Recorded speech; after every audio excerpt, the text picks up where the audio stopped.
Je suis Chase Bennett, 32 ans, et le son de ma propre mère hurlant en pleine cour que je suis mentalement incompétent est quelque chose que je n'oublierai jamais. Avant de vous raconter comment le marteau est tombé et le regard sur son visage quand la vérité a enfin éclaté, dites-moi d'où vous regardez dans les commentaires. Je lis chacun d'entre eux. L'air dans le tribunal du comté de Milwaukee sent toujours la même chose. C'est un mélange de cire à parquet, de café éventé et de sueur nerveuse. C'est une odeur que je connais mieux que celle de mon propre appartement. J'ai passé les 7 dernières années de ma vie dans des pièces comme celle-ci. Assis sur des chaises conçues pour être inconfortables, écoutant des gens mentir. Généralement, c'est moi qui suis assis à la barre des témoins, calme, serein, avec un dossier rempli de preuves devant moi. Je suis généralement le chasseur. Mais le 14 mars, dans la salle d'audience 412, je n'étais pas le témoin expert. J'étais l'accusé et la personne qui tentait de détruire ma vie n'était pas un détourneur de fonds d'entreprise ou un PDG qui évite les impôts. C'était la femme qui m'a donné naissance.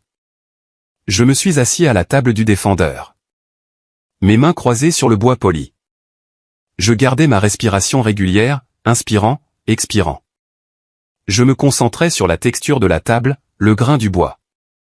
Tout pour éviter de la regarder, mais je pouvais l'entendre. On ne peut pas éteindre une voix que l'on a passé les 14 premières années de sa vie à essayer de plaire. Il est malade, a crié Daisy Bennett au listé. Sa voix s'est brisée, résonnant sous les hauts plafonds. Ce n'était pas un cri d'inquiétude. C'était une arme. Il a été instable toute sa vie. Il ne peut même pas me regarder dans les yeux. Regardez-le. Il se referme sur lui-même en ce moment. Elle me désignait du doigt, avec un doigt manucuré. Je sentais les yeux de tout le monde dans la pièce.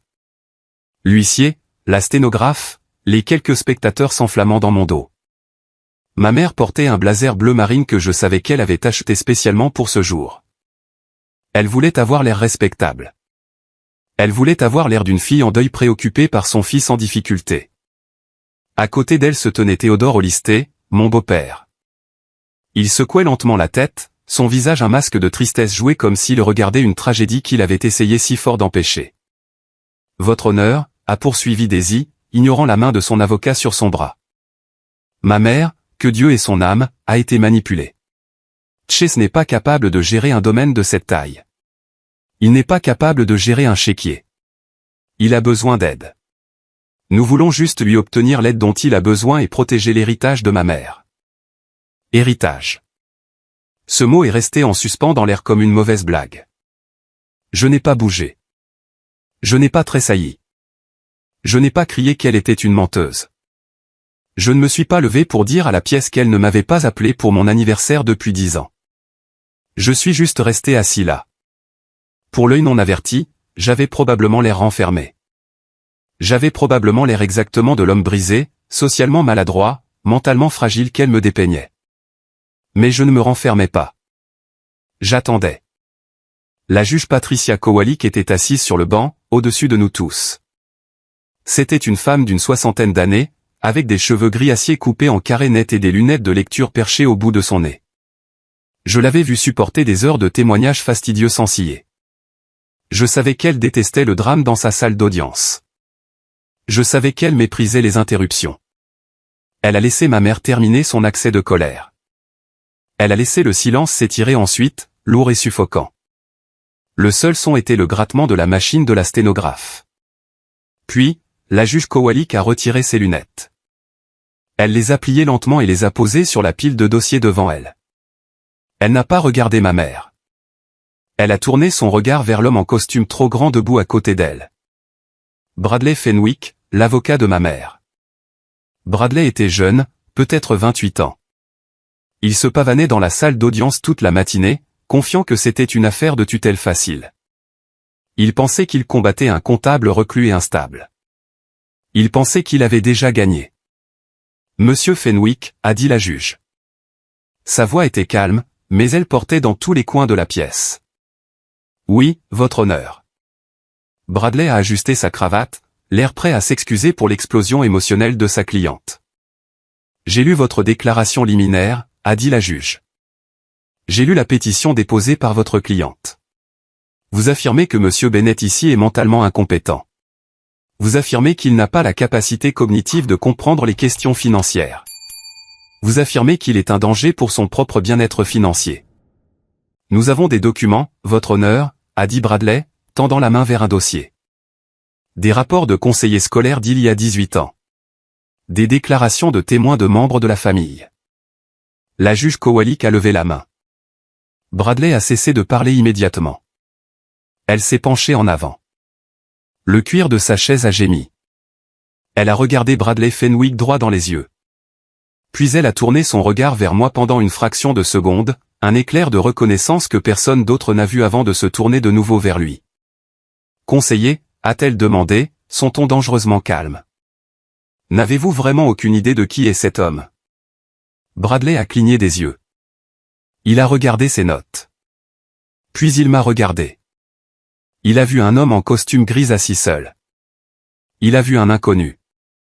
Je ne suis pas sûr de comprendre la question, votre honneur, a balbutié Bradley. Il est Chase Bennett, le défendeur. L'homme que vous qualifiez de mentalement incompétent, a répété la juge. L'homme que vous dites ne pas pouvoir comprendre la finance de base. Le visage de ma mère a changé. Le masque de tristesse a glissé, remplacé par un éclair de confusion. Elle a regardé Théodore. Théodore a cessé de secouer la tête. Il s'est redressé, ses yeux allant du juge à moi.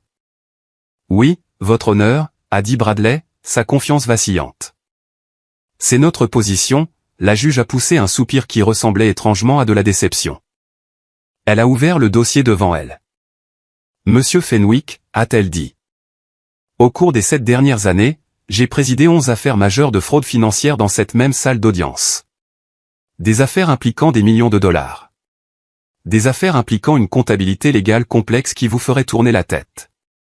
Bradley était figé. Le visage de ma mère est devenu pâle. Sa bouche s'est ouverte légèrement, mais aucun son n'en est sorti. Et dans chacune de ces affaires, a poursuivi la juge, sa voix se durcissant. Le tribunal s'est appuyé sur le témoignage expert d'un seul homme. Un homme dont l'analyse est si précise, si irréprochable que les avocats de la défense tremblent quand ils voient son nom sur la liste des témoins. Elle a pointé le bras de ses lunettes vers moi. Vous êtes en train de me dire que l'un des experts comptables judiciaires certifiés les plus respectés de l'État du Wisconsin, un homme que ce tribunal a qualifié d'expert à 38 reprises, est mentalement incompétent. Attendez, a murmuré ma mère. C'était assez fort pour que le microphone le capte. Quoi? Bradley Fenwick avait l'air d'avoir reçu un coup de poing dans l'estomac. Il m'a regardé, vraiment regardé pour la première fois. Il est comptable, a couiné Bradley. Il est le comptable, a corrigé la juge. Et il semble, conseiller, que vous et votre cliente avez commis une très grave erreur de calcul. J'ai enfin levé les yeux. J'ai regardé ma mère droit dans les yeux. La couleur avait complètement disparu de son visage. L'arrogance avait disparu. À sa place, il y avait de la peur. Une peur pure et non falsifiée. Parce qu'elle a réalisé à cette seconde exacte qu'elle n'était pas seulement entrée dans une salle d'audience. Elle était entrée dans un piège. Mais pour comprendre à quel point ce moment était doux, pour comprendre pourquoi je n'ai pas dit un mot pendant qu'elle me criait dessus, il faut comprendre d'où je venais. Il faut comprendre qu'avant d'être un témoin expert, avant d'être l'homme en costume, je n'étais qu'un garçon de 14 ans regardant la voiture de sa mère partir, attendant que les feux de stop ne s'allument jamais. Retournons 18 ans en arrière. J'avais 14 ans. C'était un mardi. Je me souviens que c'était un mardi parce que c'était le jour du camion poubelle et que l'allée était vide à l'exception des poubelles que j'avais sorties avant l'école. Mes parents avaient divorcé il y a 6 mois. Ce n'était pas un divorce salissant au sens légal. Pas de grande bataille d'héritage à l'époque. Pas de guerre de garde. Mon père a simplement déménagé en Oregon pour se retrouver. Me laissant avec Daisy. Je ne l'appelais pas « maman » beaucoup à l'époque non plus. Ça me semblait faux. Les mamans sont censées rester là. Daisy avait rencontré Théodore au lycée 3 mois après la signature des papiers de divorce. Théodore était à accent Graveleuil. Il possédait 3 laveries automatiques et conduisait une Cadillac louée. Pour ma mère qui avait passé sa vie à se plaindre du salaire d'enseignant de mon père, Théodore ressemblait à un billet de loterie.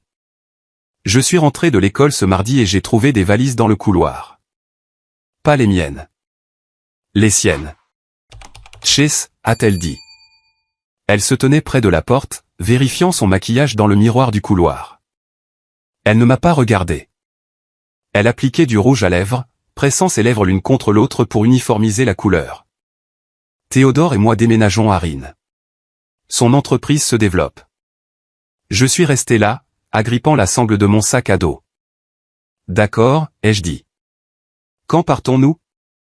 Elle s'est arrêtée. Elle a gardé le rouge à lèvres et l'a laissé tomber dans son sac à main. Puis elle s'est tournée vers moi. Son expression n'était pas triste. Elle était agacée, comme si j'étais une tache sur sa nouvelle blouse qu'elle ne parvenait pas à enlever complètement. Théodore pense que c'est mieux si nous prenons un nouveau départ, a-t-elle dit. Juste nous deux. Tu sais à quel point son appartement est petit. Mon estomac s'est noué. J'ai eu l'impression d'avoir avalé une pierre. Alors, je reste ici? Non, a-t-elle dit, vérifiant sa montre. La maison est vendue. La signature est la semaine prochaine. Tu vas chez ta grand-mère. J'ai déjà déposé tes cartons là-bas ce matin. Ma grand-mère, Dorothy Bennett, la mère de mon père, la femme que Daisy avait passé des années à critiquer pour être radine et ennuyeuse. Pour combien de temps, ai-je demandé. Ma voix était petite. Je détestais le fait que ma voix sonne si petite. On verra, a-t-elle dit. Elle a ramassé sa valise. Ne me regarde pas comme ça, Chase. Tu as 14 ans. Tu es pratiquement un homme. Tu n'as pas besoin que je te surveille. Elle est sortie. Je l'ai suivie. Je l'ai regardé mettre le sac dans le coffre de la Cadillac de Théodore. Théodore était au volant. Il n'a pas salué. Il ne m'a pas regardé. Il a juste tapé sur le volant, impatient. Daisy est montée sur le siège passager. Elle n'a pas baissé la vitre. Elle n'a pas envoyé de baiser. La voiture a démarré, tournant au coin de la rue. Je suis resté dans l'allée jusqu'à ce que le son du moteur disparaisse complètement. J'ai attendu qu'ils réalisent qu'ils avaient oublié quelque chose. Moi, mais ils ne sont pas revenus. Cet après-midi-là, j'ai marché 5 kilomètres jusqu'à la maison de grand-mère Dorothy. Grand-mère Dorothy vivait dans un petit bungalow propre à Eau-Claire. C'était une institutrice à la retraite qui n'avait jamais gagné plus de 42 000 $ par an, mais elle possédait sa maison entièrement et avait une pension qu'elle gardait comme un dragon gardant de l'or. Quand j'ai frappé à sa porte, elle n'a pas posé de questions. Elle n'a pas dénigré ma mère. Elle a juste ouvert la porte en grand et a dit, « J'ai fait un rôti de peau. Lave tes mains. » Vivre avec grand-mère Dorothy n'était pas excitant, mais c'était sûr. Et c'est à sa table de cuisine que j'ai appris la leçon la plus importante de ma vie. Chaque dimanche matin après l'église, elle s'asseyait avec son chéquier, une pile de reçus et un grand livre. Elle se faisait une tasse de café avec exactement 2 sucres et un filet de lait entier. « Viens ici, Chase, disait-elle. Je m'asseyais en face d'elle. « Les gens mentent, m'a-t-elle dit un jour, tapotant son stylo sur le grand livre. Ton père a menti sur l'endroit où il allait la nuit.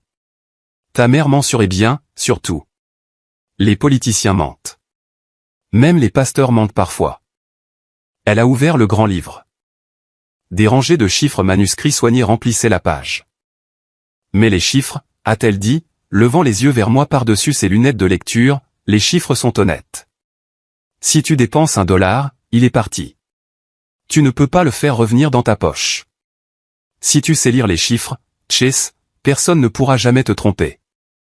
Les pistes écrites ne mentent pas. » Je suis devenu obsédé.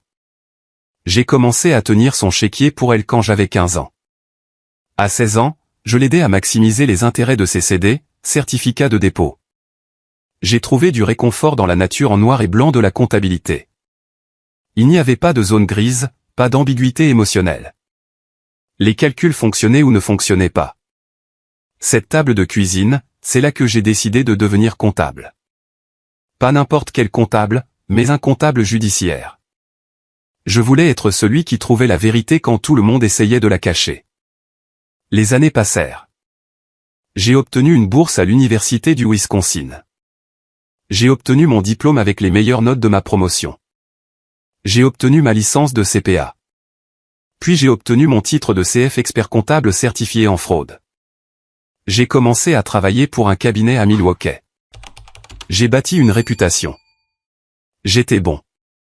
Daisy appelait occasionnellement, peut-être une fois par an, généralement autour de Noël. Les appels étaient courts. Elle parlait des investissements de Théodore, de leurs adhésions au country club, de la façon dont elle était occupée. Elle ne me demandait jamais mon travail. Elle ne me demandait jamais si j'étais heureux. J'ai cessé de m'attendre à ce qu'elle le fasse. Puis, il y a 8 mois, grand-mère Dorothy est décédée. C'était une insuffisance cardiaque congestive. Elle est partie paisiblement dans son sommeil dans la maison où elle avait vécu pendant 43 ans. Je lui tenais la main quand elle a rendu son dernier souffle. Les funérailles étaient modestes, surtout ses vieux amis enseignants et voisins. Je me tenais près de la tombe, engourdi, puis une Mercedes noire est arrivée. Daisy est sortie. Elle portait une robe noire un peu trop serrée, un peu trop courte pour des funérailles. Théodore était avec elle. Et pour la première fois, j'ai rencontré Preston. Preston Hollister, le fils de Théodore d'un précédent mariage. Mon demi-frère techniquement, il avait 26 ans, les cheveux gominés et un costume qui coûtait plus cher que ma première voiture. Il a regardé le cimetière avec un ricanement, vérifiant son téléphone toutes les 30 secondes. Daisy m'a serré dans ses bras. C'était comme serrer un mannequin. Oh, Chase, a-t-elle reniflé, tapotant ses yeux secs. C'est tellement tragique. A-t-elle souffert? Non, ai-je dit. C'est bon, a-t-elle dit. Puis, sans ciller. Avait-elle un avocat pour la succession? Je m'en occupe, ai-je dit. Ses yeux se sont rétrécis. Toi? Mais tu es juste, je suis l'exécuteur testamentaire, ai-je dit. Et l'unique bénéficiaire. Cela l'a arrêté. Théodore s'est avancé, posant une main sur l'épaule de Daisy. Sûrement qu'elle a laissé quelque chose pour la famille, mon fils. Je suis sa famille, ai-je dit, vous deux, vous êtes les personnes qui ne l'ont pas visité pendant 15 ans. Ils ont quitté les funérailles tôt. Ils ne sont pas venus à la veillée. J'ai pensé que c'était la fin. Grand-mère m'avait laissé la maison, valant environ 285 000 $, et son compte d'épargne, qui contenait 167 400 $. Ce n'était pas une fortune pour des gens comme Théodore, mais pour moi, c'était tout. Cela représentait chaque année où elle avait enseigné à des élèves de 3e année à lire, chaque coupon qu'elle avait découpé, chaque sacrifice qu'elle avait fait pour m'élever quand mes propres parents ne le feraient pas. J'ai déposé les papiers de l'homologation. J'ai commencé à vider la maison. J'étais en deuil, mais j'allais bien. J'avais mon travail. J'avais ma fiancée, Sarah. Puis la lettre est arrivée. 3 semaines après les funérailles, j'ai été assigné en justice. Daisy ne contestait pas seulement le testament. Elle demandait une curatelle. Elle affirmait que grand-mère Dorothy souffrait de démence et que j'avais une influence indue sur elle. Mais le plus fort, elle affirmait que j'étais mentalement instable. Elle a utilisé les dossiers du conseiller scolaire que j'avais vu quand j'avais 14 ans, le conseiller à qui j'avais parlé parce que j'étais un enfant dépressif dont la mère l'avait abandonné, comme preuve que j'avais des antécédents de maladie mentale à vie. Elle voulait le contrôle de l'argent. Elle voulait le contrôle de moi. Je suis resté dans ma cuisine à lire l'assignation, ma main tremblant de rage. Je ne tremblais pas parce que j'avais peur. Je tremblais parce que je savais exactement ce que c'était. Ce n'était pas une question d'inquiétude. C'était un vol. Les conséquences ont été immédiates. Lorsque vous travaillez dans la comptabilité judiciaire, votre réputation est votre monnaie d'échange. Vous traitez des données financières sensibles, des enquêtes fédérales et des procédures pénales. Vous devez être irréprochable. 2 jours après que Daisy eut déposé la pétition, mon patron, Harold Vance, m'a appelé dans son bureau. Harold était un homme bon, un homme costaud avec une épaisse moustache qui m'avait encadré pendant des années. Il avait l'air misérable. « Chase, asseyez-vous » a-t-il dit, me désignant la chaise. Il ne m'a pas offert de café. C'était un mauvais signe. Je suis au courant de la pétition, ai-je dit, allant droit au but. Harold a soupiré. L'avocat de Daisy a envoyé une copie au service juridique du cabinet. Ils affirment que vous êtes mentalement incompétent et que vous avez besoin d'un tuteur. Chase, je sais que c'est de la foutaise. Je vous connais, mais les associés, je suis une responsabilité, ai-je dit. Si vous témoignez dans une affaire la semaine prochaine et que l'avocat de la défense découvre que vous êtes poursuivi pour incompétence mentale, il déchirera votre crédibilité. Ils feront rejeter l'affaire. Nous ne pouvons pas prendre ce risque. Il a fait glisser une boîte sur le bureau. Vous êtes en congé administratif, indéfini. Jusqu'à ce que cela soit résolu. J'ai senti le sang quitter mon visage. Vous me mettez sur la touche. Je dois vous remettre vos titres de compétence, Chase.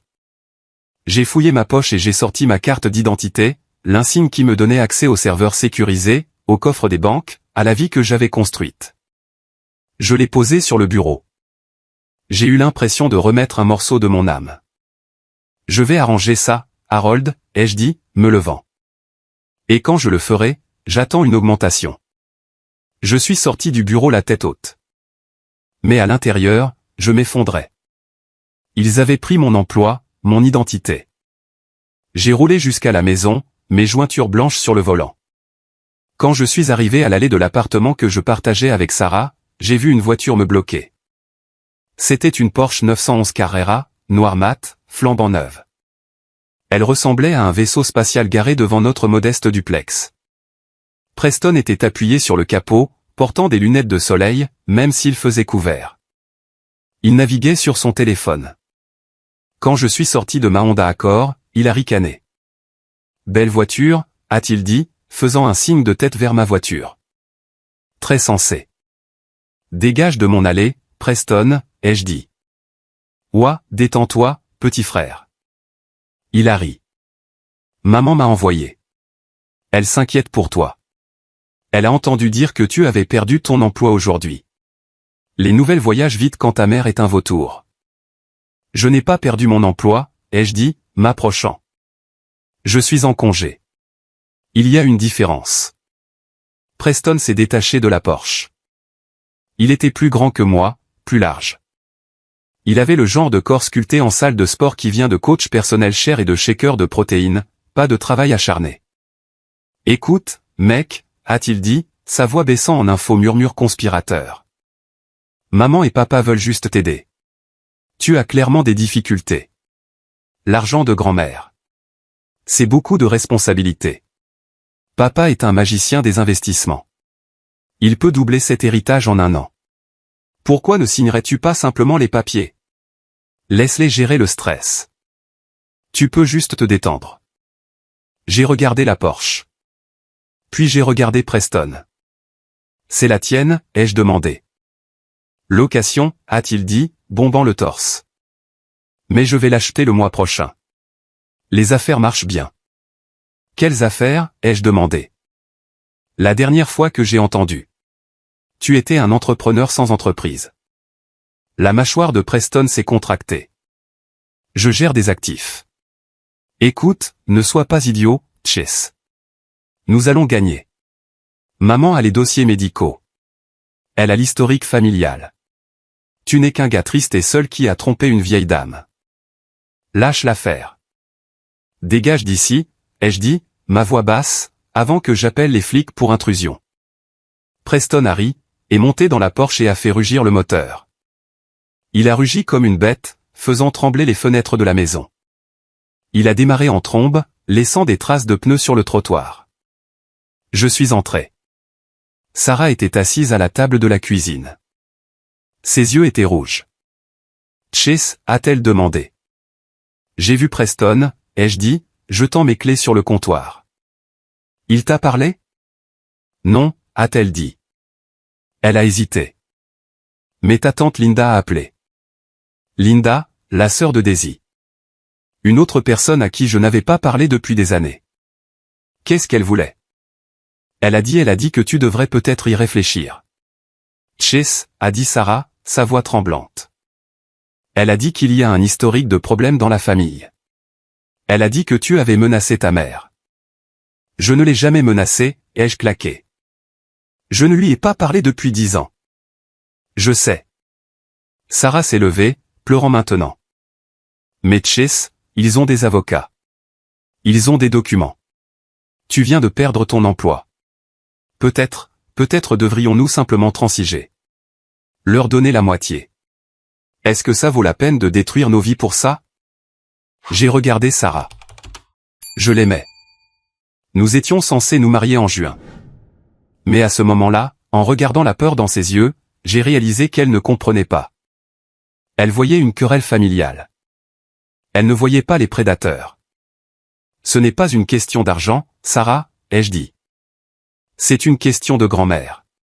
Ils l'ont traitée comme si elle était morte alors qu'elle était encore vivante, et maintenant ils veulent lui sucer les os. Si je leur donne un sou, je crache sur sa tombe. Mais si nous perdons tout en les combattant, a-t-elle demandé. Alors nous perdons tout, ai-je dit. J'ai attrapé mon manteau et je suis ressorti sous la pluie. J'avais besoin de réfléchir. Je suis allé à l'endroit où je pouvais penser clairement. La maison vide de grand-mère. Je me suis assis dans son salon dans l'obscurité, écoutant la pluie frapper le toit. J'ai pensé à la Porsche. J'ai pensé aux investissements de Théodore. J'ai pensé aux fausses larmes de Daisy. Et puis j'ai arrêté de penser comme une victime. J'ai arrêté de penser comme un fils. J'ai allumé la lampe. Je me suis dirigé vers le vieux classeur dans le coin où grand-mère gardait sa vie organisée. D'accord, grand-mère, ai-je murmuré. Les pistes écrites ne mentent pas. Voyons ce qu'ils ont laissé derrière eux. Je n'étais plus un garçon instable. J'étais un expert comptable judiciaire et j'étais sur le point de me mettre au travail. J'ai passé les 3 nuits suivantes à dormir sur le sol du bureau de grand-mère. J'ai abordé cela exactement comme je le ferais pour une affaire de fraude fédérale. J'ai construit une chronologie. J'ai récupéré les relevés bancaires de grand-mère pour les 2 dernières années de sa vie. J'ai demandé des copies de chaque chèque, de chaque bordereau de retrait. Je me suis connecté à ses services bancaires en ligne. Dieu merci, elle m'avait fait confiance avec ses mots de passe il y a des années et j'ai tout téléchargé dans une feuille de calcul principale. Au début, ça semblait normal. Facture de service public, épicerie, pharmacie, le chèque occasionnel à l'église. Mais ensuite, j'ai vu le motif. Ça a commencé 11 mois avant sa mort. Un retrait en espèces de $4000. 2 mois plus tard, $6500. Puis $8000. Puis $12000. Au total, au cours de la dernière année de sa vie, $47 850 avaient été retirés de son compte d'épargne en espèces. J'ai recoupé les dates. Je n'avais pas le calendrier de Daisy, mais j'avais quelque chose de mieux. Daisy était une narcissique. Elle publiait tout sur Facebook. Retrait le 12 août. Publication Facebook le 12 août. Tellement bon de voir ma douce mère aujourd'hui. La famille et tout, photo de Daisy souriant à côté d'une grand-mère Dorothy à l'air confus.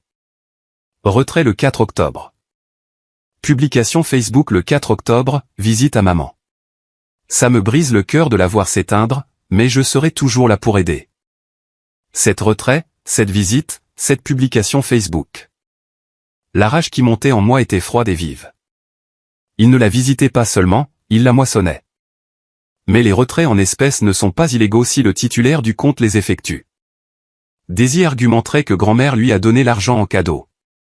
C'était, dit-elle, j'avais besoin de plus. J'avais besoin de preuves de coercition. Je me suis souvenu du coffre-fort. Grand-mère avait un coffre à la First National Bank.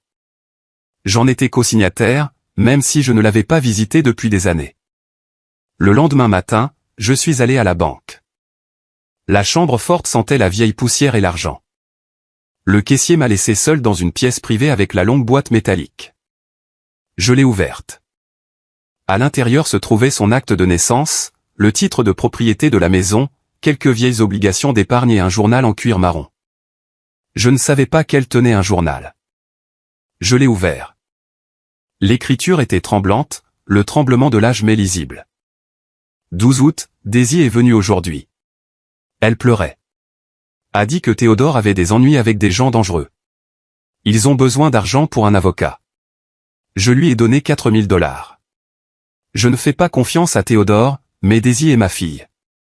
Elle a promis de rembourser. 4 octobre, Daisy et Théodore sont venus. Théodore a l'air désespéré. A dit qu'il avait besoin d'argent pour une opération cardiaque. Je leur ai donné $6500. Je me sens tellement fatigué. J'ai essayé d'appeler Chase, mais je ne voulais pas l'inquiéter. Il travaillait si dur. J'ai serré le bord de la table. Il lui avait menti. Faux problèmes juridiques. Fausses opérations cardiaques. Ils ont prié sur sa gentillesse et sa peur. Puis j'ai trouvé l'entrée qui a tout changé. 15 décembre, ils m'ont fait signer des papiers aujourd'hui. Je ne voulais pas, Théodore criait. Il a dit que si je ne signais pas, le gouvernement prendrait ma maison. J'étais tellement confuse. Ma tête était embrouillée. J'ai signé. Je pense que c'était une procuration. J'ai tellement honte. Je suis désolé, Chase. J'ai essuyé une larme de mon œil. Oh, grand-mère, ai-je murmuré. Vous n'aviez pas à avoir honte. J'ai fouillé plus profondément dans la boîte. Cachée au fond se trouvait une photocopie d'un document. C'était la procuration, qu'elle avait mentionnée. Elle a dû en demander une copie quand il ne regardait pas. Ou peut-être qu'elle a insisté. J'ai scanné le document. Il donnait à Daisy le contrôle total des finances de grand-mère. Il était daté du 15 décembre de l'année dernière. Et en bas, il y avait un tampon de notaire. Notaire public. Régustozon. Commission expire. Octobre 2025. J'ai froncé les sourcils. Régustozon. Le nom me semblait familier. J'ai sorti mon téléphone et je me suis connecté à la base de données des licences de l'État, un outil que j'utilise quotidiennement dans mon travail. J'ai recherché Régustozon. Statut, inactif, raison, décédé, date du décès, novembre 2021. Mon cœur s'est arrêté, puis a battu contre mes côtes. Le document était daté de décembre 2024. Régustozon était mort depuis 3 ans lorsqu'il avait soi-disant authentifié la signature. Ce n'était pas seulement de l'abus de personnes âgées. Ce n'était pas seulement de la manipulation. C'était un faux. C'était une fraude. C'était un crime. Quelqu'un avait volé le tampon de notaire d'un homme mort et l'avait utilisé pour valider un document légal frauduleux. Et compte tenu de la négligence, j'avais une assez bonne idée de qui c'était. J'ai pris des photos de tout. J'ai emballé le journal et les documents avec soin. Je suis sorti de cette banque avec l'impression de mesurer 3 mètres. Il voulait prouver que j'étais incompétent. Il voulait parler de stabilité mentale. J'étais sur le point de leur donner un cours magistral en responsabilité forensique, mais je n'avais pas fini. Si Théodore était aussi négligent, ce n'était pas sa première fois. Les prédateurs comme lui ont des schémas. Il avait aussi une mère, n'est-ce pas? Je suis retourné à la maison de grand-mère et j'ai commencé à fouiller le passé de Théodore Olistey. Cela n'a pas pris longtemps. Les registres publics sont une belle chose. La mère de Théodore, Géraldine Olistey, était décédée il y a 4 ans en Pennsylvanie. Sa succession avait été réglée rapidement. 0 actif. Maison vendue pour couvrir les dettes. Et l'exécuteur testamentaire, Théodore Olistey. J'avais besoin de parler à quelqu'un qui connaissait la vérité sur Géraldine. J'ai cherché d'autres proches. Théodore avait une fille adoptive de son premier mariage. Merlin Olistey. J'ai trouvé une adresse pour elle. Ce n'était pas dans un beau quartier. C'était un parc de caravanes à Waukegan, dans l'Illinois, juste de l'autre côté de la frontière de l'État. J'ai appelé Sarah. Chase, a-t-elle répondu. Elle avait l'air fatiguée. Prépare un sac, ai-je dit. Nous partons en voyage. Quoi? Chase, l'audience est dans 3 jours. Je sais, ai-je dit. C'est pourquoi nous devons y aller maintenant. J'ai trouvé l'arme du crime, Sarah. Mais j'ai besoin de la balle. Le parc de caravanes de Waukegan était gris et déprimant. Il avait plu récemment et les nids de poules étaient remplis d'eau boueuse. Nous avons trouvé le lot 42. C'était une caravane simple avec du papier d'aluminium couvrant l'une des fenêtres. Sarah avait l'air nerveuse. Chase, tu es sûr de ça? Non, ai-je admis. Mais si Merlin est comme moi, elle est aussi une victime. J'ai frappé à la porte métallique. Quelques instants plus tard, elle s'est ouverte en grinçant. Une femme se tenait là. Elle semblait avoir environ 28 ans, mais ses yeux en avaient 50. Elle était mince, vêtue d'un t-shirt délavé et trop grand. Elle tenait une cigarette dans une main et nous regardait avec une profonde suspicion. Merlin Hollister, ai-je demandé. Qui demande? Sa voix était rauque. Je m'appelle Chase Bennett. Ma mère est Daisy. Elle est mariée à votre père, Théodore. Le visage de Merlin s'est durci instantanément. Elle a commencé à fermer la porte. Je ne lui parle pas. Je ne veux rien avoir à faire avec cette famille. Attendez. J'ai posé ma main sur le cadre de la porte. Un mouvement risqué. Ils me poursuivent. Ils essaient de prendre l'héritage de ma grand-mère. Ils affirment que je suis fou. Je pense que Théodore a fait la même chose à votre grand-mère, Géraldine. Merlin a cessé de pousser la porte. Elle m'a regardé. Vraiment regardé. Elle a vu le désespoir dans mes yeux, mais aussi la détermination. Il l'a vidé, a dit Merlin doucement. Il a pris chaque sou que grand-mère Géraldine avait. Pouvons-nous entrer, ai-je demandé. S'il vous plaît. Elle a reculé. L'intérieur de la caravane était propre mais spartiate. Nous nous sommes assis sur un canapé usé. Merlin nous a raconté l'histoire. C'était identique à la mienne. Théodore avait isolé sa mère, Géraldine. Il l'avait convaincu que tout le monde en voulait à son argent.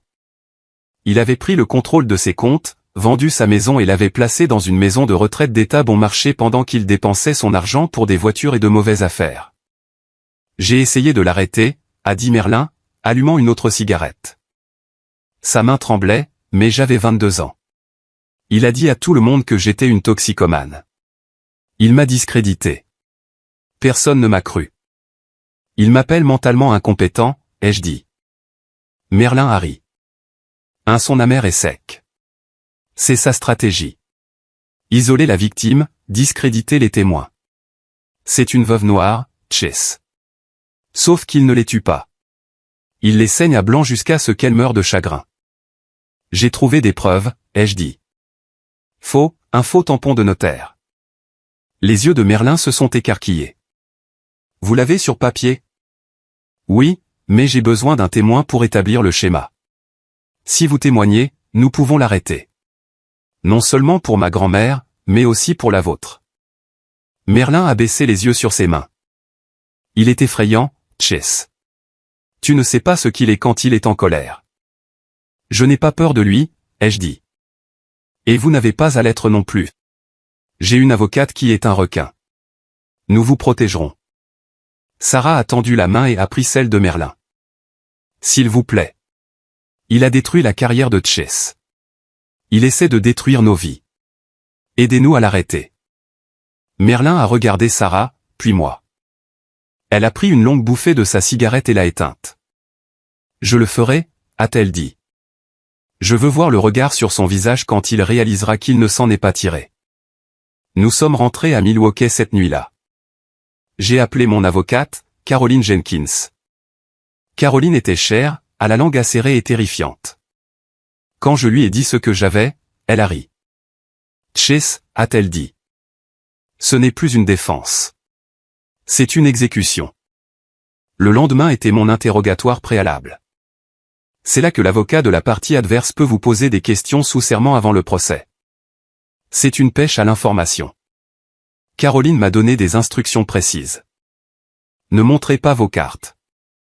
Soyez vague. Soyez lent. Laissez-les penser que vous êtes exactement ce qu'ils disent que vous êtes. Alors, j'ai joué le rôle. Je me suis assis dans une salle de conférence avec Bradley Fenwick et ma mère. Théodore n'était pas là. Monsieur Bennett, a demandé Bradley, ricanant. Pouvez-vous expliquer pourquoi vous avez retiré de l'argent de votre compte d'épargne en 2018? J'ai fixé la table. J'ai hésité longtemps. Je ne me souviens pas. Vous ne vous souvenez pas. Bradley a regardé ma mère et a fait un clin d'œil. Avez-vous souvent des problèmes de mémoire? Parfois, ai-je murmuré. Quand je suis stressé, ma mère avait l'air ravie. Elle me regardait m'effondrer. Elle pensait que j'étais brisé. Elle pensait que la pression m'avait finalement fait craquer. Pensez-vous vraiment que vous êtes capable de gérer une succession d'une valeur d'un demi-million de dollars, appréciait Bradley. Je veux juste honorer grand-mère. J'ai balbutié. Pas d'autres questions, a dit Bradley, fermant son dossier. Il a regardé Caroline. On se verra au tribunal. Bien que, honnêtement, vous devriez probablement simplement conseiller à votre client de s'arranger. Ce sera embarrassant pour lui. Caroline n'a pas souri. Elle n'a pas scié. On se verra au tribunal, monsieur Fenwick. Nous sommes sortis dès que les portes de l'ascenseur se sont refermées. J'ai redressé ma cravate. Le bégaiement a disparu. C'était douloureux à regarder, a dit Caroline. Ils l'ont cru, ai-je demandé. De bout en bout, a-t-elle dit. Ils pensent que vous êtes un petit garçon effrayé. Ils vont entrer dans cette salle d'audience complètement non préparée. Je suis rentré chez moi et j'ai mis mon meilleur costume. Je me suis rasé. J'ai ciré mes chaussures. Le matin de l'audience, le 14 mars, je me suis regardé dans le miroir. Je ne voyais plus l'adolescent abandonné de 14 ans. Je ne voyais plus la victime. Je voyais l'homme que grand-mère Dorothy avait élevé. Il est temps de faire les comptes, ai-je dit à mon reflet. Et cela nous ramène au moment, au cri, au silence, à la question du juge. N'avez-vous vraiment aucune idée de qui il est? Le juge Kowalik fixait Bradley Fenwick comme un insecte sous un microscope. Il est le comptable, a répété la juge. C'est un témoin expert que ce tribunal tient en la plus haute estime. Ma mère Daisy s'était effondrée sur sa chaise. Elle serrait le bord de la table si fort que ses jointures étaient blanches. Elle a regardé Théodore. Théodore transpirait. Il s'est essuyé le front avec un mouchoir, ses yeux allant vers les sorties de secours. Votre honneur, a tenté de se ressaisir Bradley, sa voix tremblante. Quel que soit son titre de poste, cela ne change pas l'historique médical. L'instabilité. Instabilité? Caroline Jenkins s'est levée. Elle n'a pas crié. Elle n'en avait pas besoin. Elle a marché vers le centre de la pièce avec la grâce d'un prédateur. Votre honneur, nous aimerions présenter la pièce à conviction à, elle a remis une pile de documents à l'huissier. Ce sont des relevés bancaires, a dit Caroline, au cours des 11 derniers mois de la vie de Dorothy Bennett, 47 850 $ ont été retirés en espèces. Chaque retrait a eu lieu à une date où Daisy Bennett Olisté a publié sur les réseaux sociaux une visite à sa mère. Daisy a halté. Je s'étais pour ses soins. Elle m'a demandé de le faire. Pièce à conviction B, a poursuivi Caroline, l'ignorant. Un journal en cuir trouvé dans le coffre-fort de la défunte. Caroline a ouvert le journal. La pièce était silencieuse. 15 décembre, a-t-elle lu à voix haute. Ils m'ont fait signer des papiers aujourd'hui. Je ne voulais pas, Théodore criait. Il a dit que si je ne signais pas, le gouvernement prendrait ma maison. Théodore s'est levé. Objection. C'est du oui-dire. Vous ne pouvez pas vérifier qui a écrit ça. Asseyez-vous, monsieur Olisté, a aboyé le juge Kowalik. Le marteau a frappé comme un coup de feu. Vous n'êtes pas parti à ce procès. Et si vous interrompez à nouveau, je vous déclarerai en état d'outrage. Théodore s'est assis, mais il avait l'air de vouloir vomir. Et enfin, a dit Caroline, sa voix baissant d'un octave. Pièce à conviction C, le document de procuration utilisé pour justifier le contrôle de Madame Bennett Olisté sur la succession. Elle a mis le document sur le projecteur. Le tampon de notaire était agrandi sur l'écran au mur. Commission Régustin expire en octobre 2025. Régustozon, a dit Caroline en regardant directement Théodore, était notaire public. C'était aussi un homme bon. Malheureusement, Monsieur Gustozon est décédé d'un AVC en novembre 2021. Un murmure a parcouru les quelques personnes dans la galerie. La bouche de Bradley Fenwick s'est ouverte. Il a regardé ses clients avec horreur. Ce document, a dit Caroline, est daté de décembre 2024. À moins que Monsieur Gustozon n'ait authentifié cela depuis l'au-delà, ce document est un faux, et l'utiliser pour transférer des actifs est un crime fédéral. Ma mère a commencé à pleurer. De vraies larmes cette fois-ci. Je ne savais pas, Théodore a géré les papiers. Il m'a dit que c'était légal. Il m'a dit qu'il s'en était occupé. Tais-toi, Daisy, a sifflé Théodore. Non, je ne me tairai pas, a-t-elle crié, se retournant contre lui. Tu as dit que nous l'empruntions. Tu as dit que Chase n'en avait pas besoin. Tu m'as fait faire ça. Ordre. La juge a claqué le marteau à nouveau. Ordre dans cette cour. Mais Caroline n'avait pas fini. Votre honneur, nous avons un témoin à appeler pour établir un schéma de comportement. Les portes arrière de la salle d'audience se sont ouvertes. Merlin Hollister est entrée. Elle portait un simple tailleur noir que Sarah l'avait aidé à acheter. Elle avait l'air terrifiée, mais elle a marché droit vers la barre des témoins. Théodore s'est retourné. Quand il a vu sa fille, la couleur a complètement disparu de son visage. Il avait l'air d'un fantôme. Merlin, a-t-il murmuré. Merlin s'est assise dans le box des témoins. Elle m'a regardé et j'ai hoché la tête. Elle a pris une profonde inspiration. Pouvez-vous décliner votre nom pour le procès, a demandé Caroline. Merlin Hollister. Et quelle est votre relation avec Théodore Hollister?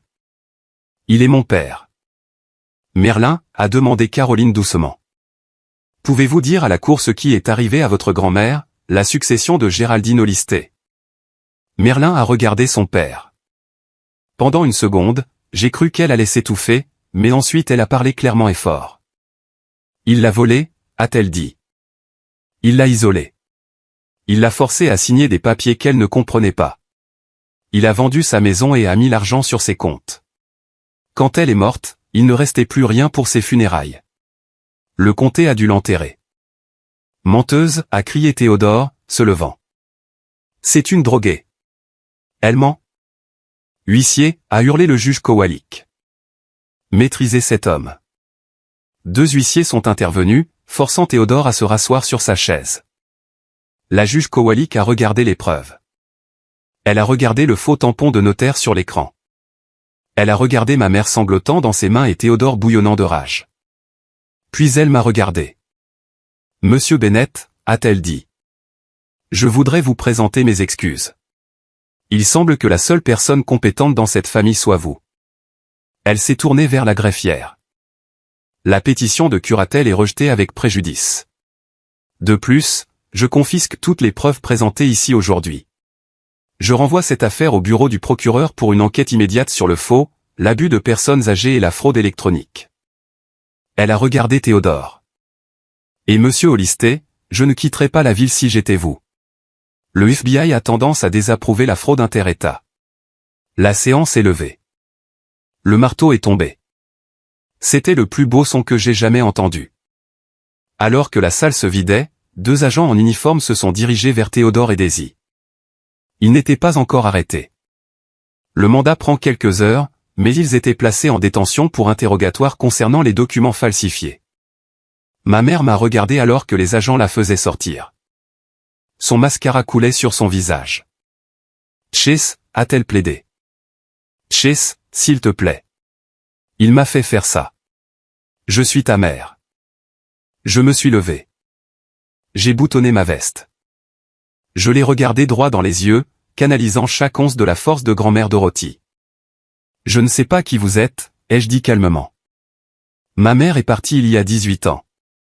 Je lui ai tourné le dos et me suis dirigé vers Merlin et Sarah. Nous sommes sortis du tribunal ensemble sous le soleil éclatant de mars. Sortir du palais de justice du comté de Milwaukee, c'était comme se réveiller d'un coma. L'air extérieur était froid, mordant mon visage. Mais pour la première fois depuis des mois, je pouvais respirer. Le ciel était d'un bleu perçant, impossible, qu'on ne voit qu'à la fin de l'hiver. Et le bruit du trafic urbain sonnait comme de la musique. Sarah m'a serré la main si fort que j'ai cru qu'elle allait me briser les doigts. Elle tremblait, non pas de froid, mais du contre-coup d'adrénaline. C'est fini, a-t-elle murmuré, posant sa tête sur mon épaule alors que nous nous tenions sur les marches en béton. Chase, c'est vraiment fini. Pas encore, ai-je dit, regardant les lourdes portes en laiton. Ce n'était que l'audience civile. La vraie tempête ne fait que commencer. Merlin se tenait à quelques mètres, allumant une cigarette. Ses mains tremblaient, la flamme de son briquet dansait au vent. Elle avait l'air plus petite ici, à la lumière du jour, qu'elle ne l'avait été à la barre des témoins.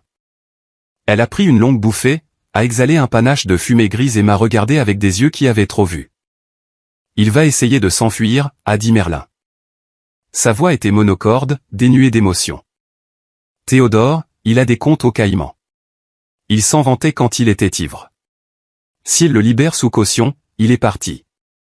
Il n'ira pas loin, ai-je dit. La juge a signalé son passeport et j'ai l'impression que le FBI surveille déjà sa maison. J'avais raison. Les conséquences ne se sont pas produites en semaines ou en mois. Elles se sont produites en 48 heures. Le renvoi de la juge Kowalik n'était pas juste une suggestion. C'était un mandat. Lorsqu'un juge transmet des preuves de fraude électronique inter-État et de faux impliquant un notaire décédé, les rouages fédéraux se mettent en marche immédiatement. 2 jours après l'audience, j'ai reçu un appel de l'agent spécial Tina Morale.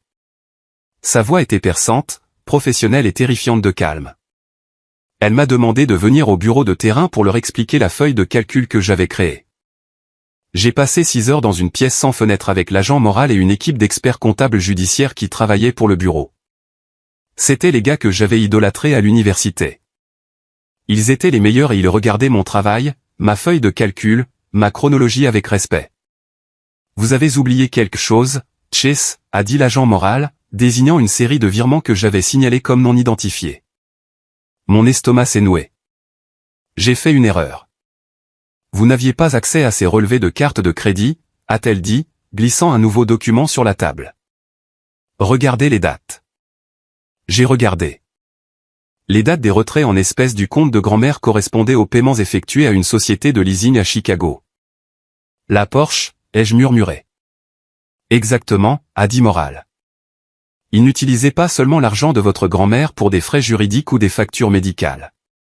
Il le blanchissait via les laveries automatiques pour lui donner l'apparence de revenus légitimes, puis l'utilisait pour payer le leasing d'une Porsche 911, celle que son fils conduit. Preston, mon sang s'est glacé.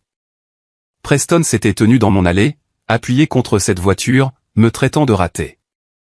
Il avait fait rugir ce moteur devant mon visage. Et chaque cylindre qui s'allumait dans ce moteur avait été payé par la peur de ma grand-mère. Elle était morte terrifiée à l'idée de perdre sa maison juste pour que Preston puisse avoir l'air riche au feu rouge. Nous exécutons un mandat de perquisition à la résidence au listé demain matin, a dit Morale, et nous arrêtons Preston au listé pour possession de biens volés et complot. Puis-je être là, ai-je demandé. Pas à l'intérieur, juste en face. Morale m'a regardé. Elle savait qu'elle ne devrait pas dire oui, mais elle savait aussi qu'il leur avait servi cette affaire sur un plateau d'argent. Le trottoir public est une propriété publique, a-t-elle dit, sans lever les yeux de son dossier. 7 heures. J'étais là à 6h45. J'ai garé ma Honda 3 maisons plus loin. J'ai regardé le lever du soleil illuminer la pelouse impeccable de la maison pour laquelle ma mère m'avait quitté. C'était un MC manoir. Trop de piliers, trop de stuc, essayant trop fort de ressembler à de l'argent ancien. À 7 heures exactement, 4 SUV noirs ont roulé silencieusement dans la rue. Ils n'ont pas utilisé de sirène. Ils n'en avaient pas besoin. Ils se sont garés dans l'allée, bloquant la sortie. J'ai vu la porte du garage s'ouvrir. La Porsche noire mat a reculé rapidement. Preston a dû les voir arriver. Il essayait de s'enfuir. Il n'a pas fait 5 pieds. Un SUV l'a coupé par choc contre pare-choc. Le bruit du métal était écœurant et satisfaisant. Des agents ont envahi la voiture. J'ai vu le visage de Preston à travers le pare-brise. Pour la première fois, le sourire narquois avait disparu. Il criait, claquant ses mains sur le volant. Un agent a ouvert la porte du conducteur et l'a traîné dehors. Preston portait un pyjama de soie. Il avait l'air ridicule. Ils l'ont claqué contre le capot de la voiture qu'il aimait plus que sa propre famille. J'ai regardé les menottes se refermer. Puis la porte d'entrée de la maison s'est ouverte. Théodore est sorti, en robe de chambre, essayant d'avoir l'air indigné. Il criait quelque chose à propos de harcèlement et d'avocat. L'agent Morale s'est avancé dans son espace personnel. Elle a brandi un morceau de papier, le mandat, puis a fait signe à son équipe. Ils ne l'ont pas seulement arrêté. Ils l'ont démantelé. Ils ont sorti des cartons, des ordinateurs, des classeurs, puis ma mère est sortie. Daisy n'était pas encore menottée. Elle se tenait sur le porche, enveloppée dans une couverture, regardant les agents emporter sa vie dans des cartons. Elle avait l'air perdue. Elle ressemblait à une enfant dont la maison de poupée avait été renversée. Elle a levé les yeux et a vu ma voiture. Nos yeux se sont rencontrés à travers la pelouse. Je n'étais pas assez proche pour voir la couleur de ses yeux, mais j'ai senti le poids de son regard. Elle a fait un pas vers moi, sa main tendue. J'ai remonté ma vitre. J'ai mis la voiture en marche. Je n'ai pas regardé en arrière. Les semaines suivantes furent un tourbillon de révélations. Le contenu des disques durs de Théodore a révélé que Merlin et moi n'étions pas les seules victimes. Théodore menait ce que le FBI appelait une « arnaque de la petite amie » à l'échelle industrielle. Il avait 3 autres femmes à sa botte, des veuves qu'il avait rencontrées dans des groupes religieux des comtés voisins. Il les courtisait, gérait leurs finances, les isolant lentement de leurs enfants. Si je ne m'étais pas battu, si j'avais signé ces papiers, ces 3 femmes se seraient retrouvées démunies, tout comme la grand-mère de Merlin. Et les actifs. Ce n'était que du vent. Les laveries automatiques perdaient de l'argent. La maison était hypothéquée par 3 prêts. L'abonnement au country club était en retard de 6 mois. Ils étaient ruinés. Ils volaient grand-mère, non pas pour s'enrichir, mais pour maintenir l'apparence de la richesse. Preston a craqué le premier. Bien sûr. C'était un lâche qui aimait les choses brillantes. Face à des accusations fédérales de complot, il a retourné son père en échange d'un accord de plaidoyer. Il a tout raconté au procureur. Il a admis que Théodore avait falsifié les documents. Il a admis que Daisy était au courant de l'argent, même si elle ne connaissait pas les détails techniques du faux. Il a admis qu'ils avaient répété le récit, « Tché c'est fou », pendant des semaines, se cochant mutuellement sur ce qu'il fallait dire aux avocats. Ils en riaient. Preston a dit au procureur. Papa disait que Tché était trop autiste pour riposter. Il disait que Tché aimait les chiffres plus que les gens et que ce serait sa perte. Quand l'agent moral m'a dit ça, je me suis assis dans son bureau et j'ai fixé le mur. Il avait tort, ai-je dit doucement. J'aime les chiffres, mais je les aime parce qu'ils disent la vérité, et la vérité est la seule chose qui compte. Mon patron, Harold, m'a rappelé au bureau une semaine après le raid. Il avait mon insigne sur son bureau. Je te dois des excuses, Chase, a-t-il dit. Il avait l'air fatigué. J'aurais dû me battre pour toi. Les partenaires, ils avaient peur de la responsabilité. Je comprends, ai-je dit. J'ai ramassé l'insigne. Il me semblait plus lourd qu'avant.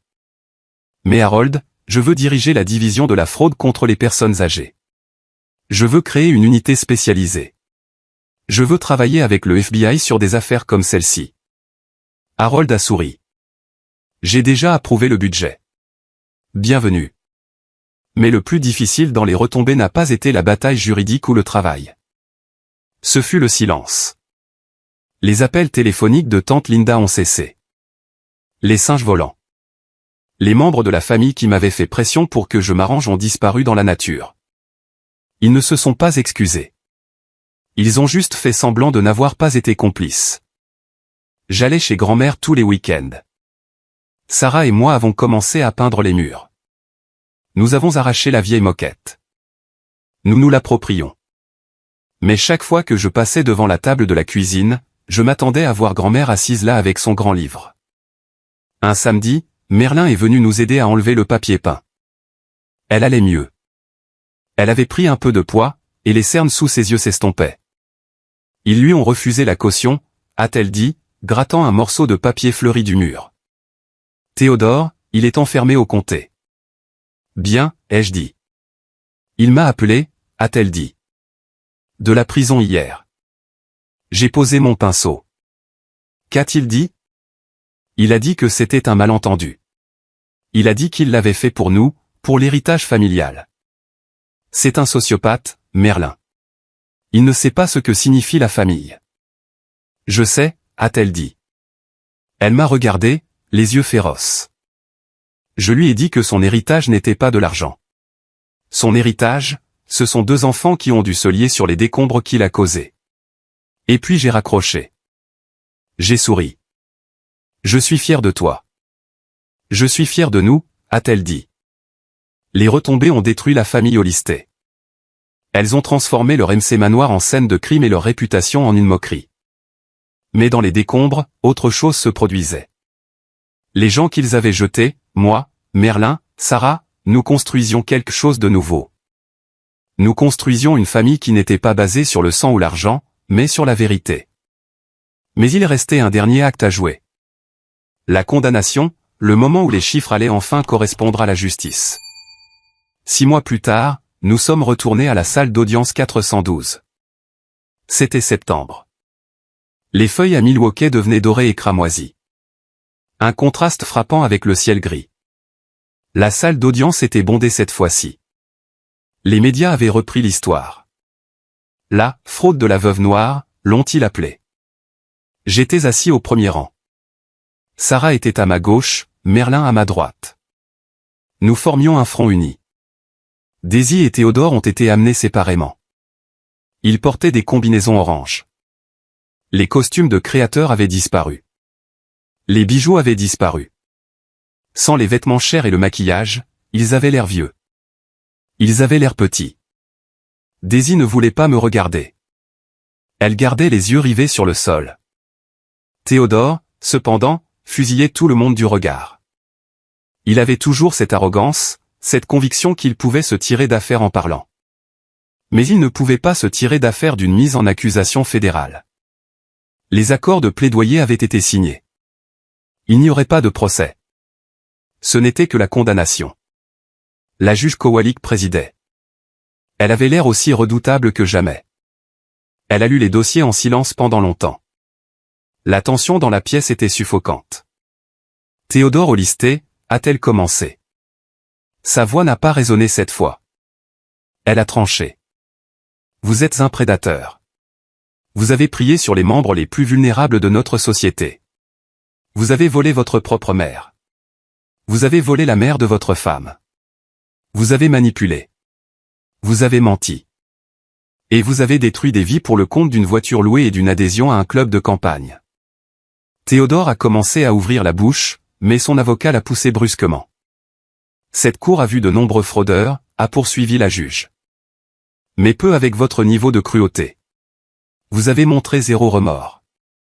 Je vous condamne à 78 mois de prison fédérale, a-t-elle déclaré, suivi de 5 ans de libération sous surveillance. Il vous est ordonné de verser une restitution d'un montant de 47 850 $ à la succession de Dorothy Bennett et de 210 000 $ à la succession de Géraldine Olisté. 6 ans et demi. Il aurait près de 70 ans à sa sortie. Sa vie était effectivement terminée. Puis elle s'est tournée vers Daisy. Daisy Bennett Olisté, a dit la juge, son ton s'adoucissant légèrement, mais seulement légèrement.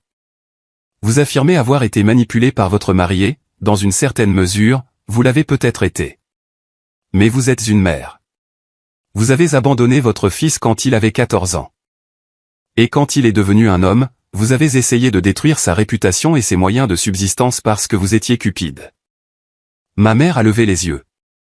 Son visage était alors inondé de larmes. Je suis désolée, a-t-elle murmuré. Chess, je suis tellement désolée. Je l'ai regardé et je n'ai rien ressenti. Pas de colère, pas de haine, juste une pitié tranquille et lourde.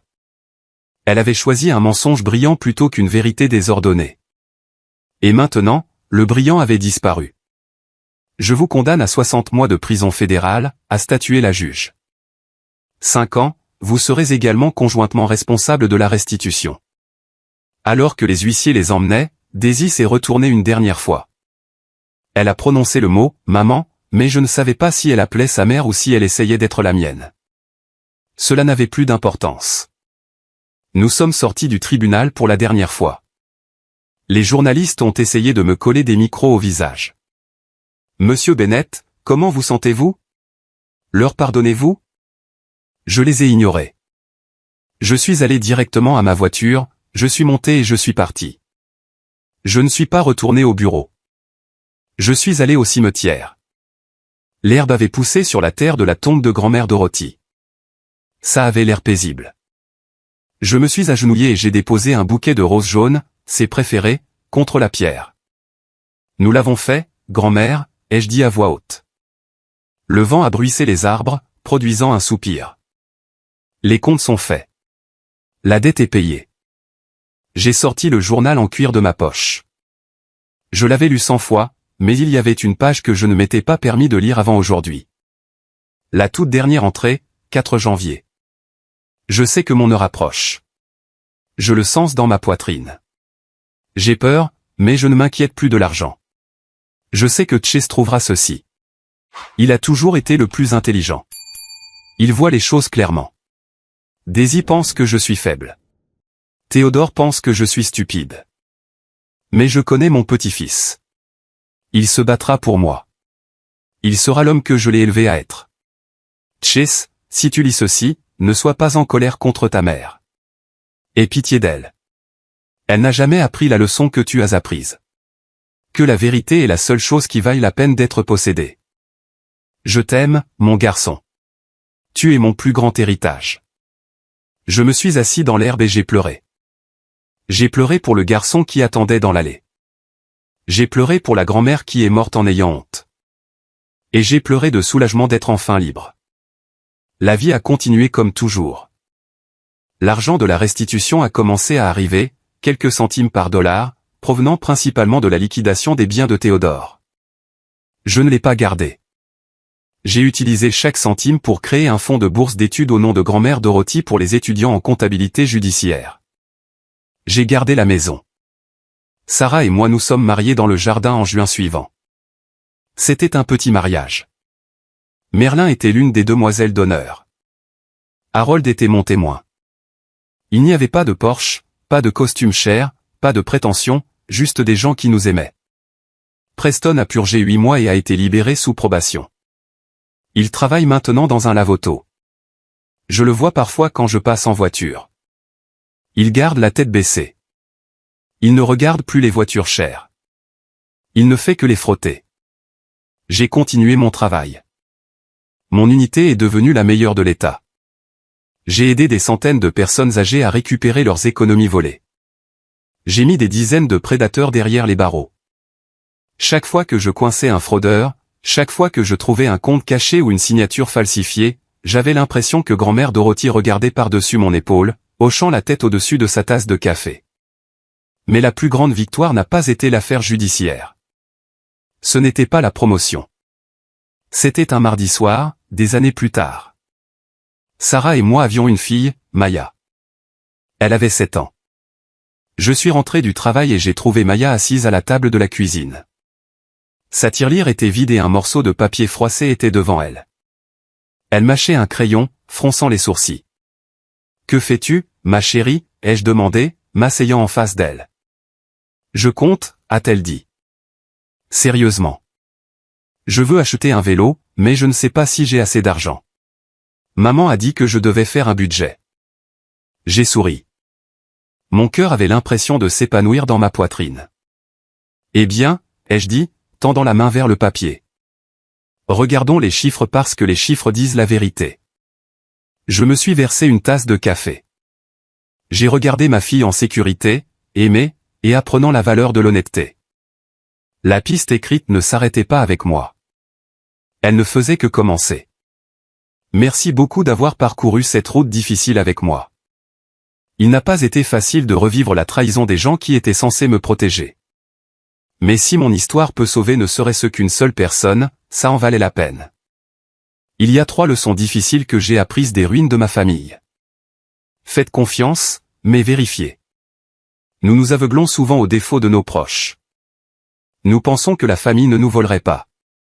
Mais les abus financiers viennent souvent des personnes les plus proches de vous. Si quelque chose ne va pas, si les chiffres ne concordent pas, écoutez votre instinct, pas votre culpabilité. La documentation est votre bouclier.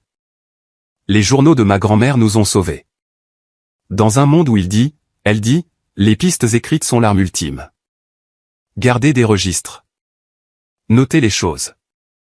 La vérité n'est aussi bonne que la preuve que vous avez pour la soutenir. La famille, c'est l'action, pas le sang. Partager l'ADN ne fait pas de vous une famille. L'amour, le respect et l'honnêteté font de vous une famille. J'ai perdu une mère et un beau-père. Mais j'ai gagné une sœur en Merlin et un lien plus profond avec ma femme. Ne vous accrochez pas à des relations toxiques juste à cause d'un titre. Je veux avoir de vos nouvelles. Avez-vous déjà dû tenir tête à un membre de votre famille pour faire ce qui était juste? Ou peut-être avez-vous dû être celui qui a brisé un cycle de toxicité? S'il vous plaît, laissez un bien dans les commentaires si vous pensez que justice a été rendue. Ou partagez votre propre histoire ci-dessous.